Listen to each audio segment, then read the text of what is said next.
Most kings are remembered for something great. Alexander the Great for his sweeping conquests, Louis XIV, the Sun King, for his unmatched power, and Henry IV for his 6 wives and his spectacular appetite for drama. But Ferdinand VII of Spain, he is remembered for humiliation. Not just humiliation on the battlefield, but a deeply personal humiliation that spread across Europe's royal courts like wildfire, whispered at banquets, mocked in private letters, and still mentioned by historians today. He was a king who lost his throne, lost his empire, and carried the most humiliating secret in Europe. To understand how Ferdinand became history's laughingstock, we need to look at Spain itself. At the end of the 18th century, Spain looked mighty on the map. Its empire stretched across oceans from Mexico to Peru, Cuba to the Philippines. But inside, the kingdom was crumbling. The treasury was broke, corruption ran deep, the army was outdated, and the Bourbon monarchs were better at throwing banquets than winning wars. Into this fragile world, in 1784, a prince was born, Ferdinand. He was supposed to be the hope of Spain's future. Instead, he grew up timid, indecisive, and awkward. Courtiers whispered behind his back. One nobleman summed it up bluntly. "The prince has the body of a man, but the will of a child. Mars, not the kind of description you want attached to the heir of an empire." Ferdinand's resentment started young. He despised his father, King Charles IV, and he hated his father's powerful favorite, Manuel Godoy, with a passion. Rather than building alliances in Spain, Ferdinand secretly turned to the most dangerous man in Europe, Napoleon Bonaparte. He sent letters asking Napoleon to support him in overthrowing his father. Yes, the future king of Spain begged a foreign emperor to help him stage a palace coup. It was the kind of short-sighted move that foreshadowed a career of disasters. Napoleon, of course, saw an opportunity. In 1808, he invited Charles IV and Ferdinand to Bayonne, France, for what he called a family discussion. It was less a discussion and more a trap. Once there, Napoleon forced both father and son to abdicate the Spanish throne. Then he handed the crown to his brother, Joseph Bonaparte. Just like that, Ferdinand went from savior of Spain to prisoner in France. Spaniards called it La Gran Humiliación, the Great Humiliation, and while Spanish peasants and guerrillas fought brutal battles against the French occupation, Ferdinand lived comfortably in exile, eating well, sleeping soundly, doing nothing. The supposed king of Spain was more like Napoleon's houseguest than his rival. When Napoleon finally fell, Ferdinand returned home in 1814. Exhausted from years of war, the people actually cheered him. They called him El Deseado, the desired one. Crowds filled the streets, hoping that finally Spain would rise again. But Ferdinand crushed those hopes almost instantly. During the war, Spaniards had written the Constitution of 1812, one of the most progressive charters in Europe, granting rights and limiting royal power.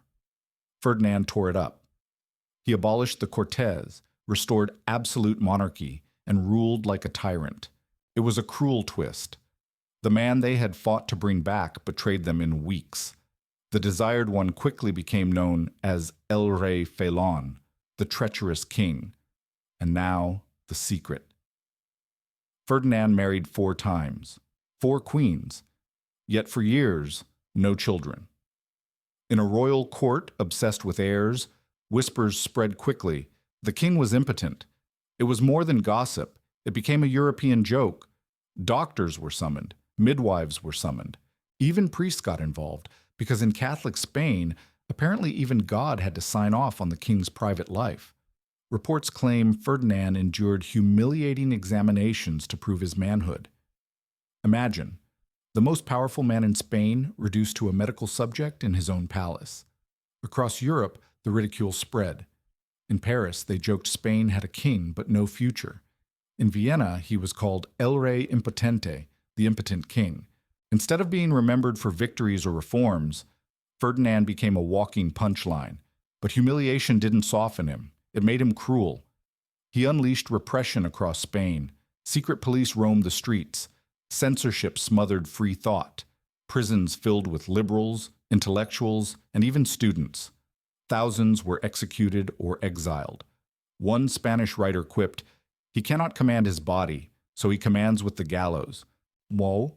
Spain lived in fear under a monarch mocked abroad as a joke. It was a miserable combination: terror at home, ridicule abroad. While Ferdinand obsessed over silencing his people, Spain's empire slipped away. From 1810 to 1825, one by one, colonies declared independence: Mexico, Colombia, Argentina, Chile, Peru. Leaders like Simón Bolívar and José de San Martín rose to carve out new nations. Ferdinand sent armies to crush them, but they failed. He begged other monarchs for help, but they ignored him. The once mighty Spanish Empire disintegrated under his reign. What Charles V and Philip II had built, Ferdinand lost. His personal life was no better. Late in life, he finally produced an heir, a daughter, Isabella II. But even then, rumors swirled that the child might not actually be his. People snickered that the impotent king had finally beaten the odds, or that someone else had beaten them for him. The jokes never ended. By the 1830s, Ferdinand was sick, paranoid, and increasingly irrelevant. Spain was broke, divided, and unstable. He clung to power with trembling hands, surrounded by flatterers who told him what he wanted to hear. When he died in 1833, no one mourned. There were no crowds of grief. One bitter citizen summed it up: "Better no king at all than a humiliated king."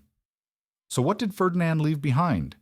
A bankrupt country, a collapsed empire, and a legacy of humiliation. He was not remembered as a warrior. He was not remembered as a builder.